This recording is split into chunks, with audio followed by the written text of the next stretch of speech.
Numeri da record per l'azienda ospedale Università di Padova, con il trapianto di 17 organi in 13 pazienti in 48 ore, evento mai avvenuto prima in Italia.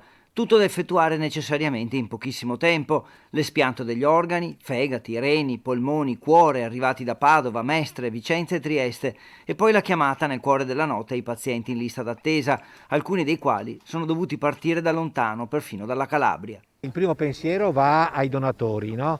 A persone che hanno perso appunto la vita, e quindi il ringraziamento va alle famiglie di queste persone che ci hanno permesso appunto di espiantare gli organi.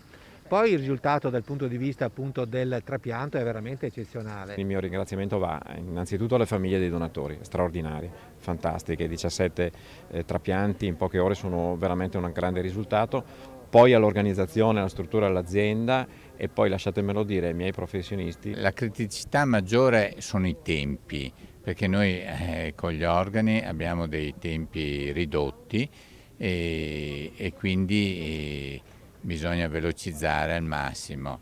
4 i grandi ambiti chirurgici: la chirurgia generale, quella dei trapianti di rene e pancreas, la cardiochirurgia e la chirurgia toracica. Nelle 48 ore coinvolti 150 operatori, tra medici, infermieri, tecnici e molto altro, richiamati da casa o che hanno allungato i turni di lavoro. Per il polmone ne abbiamo fatti 3 praticamente in 48 ore, ma la possibilità di fare questo è perché ho un'equipe di persone tutte autonome nel saper fare questo tipo di attività. Questo è una cosa importante, questo ospedale molto grande con dietro l'università ha proprio questo. Non ci sono più cuori a disposizione per essere trapiantati perché la morte cerebrale post-traumatica fortunatamente si è azzerata.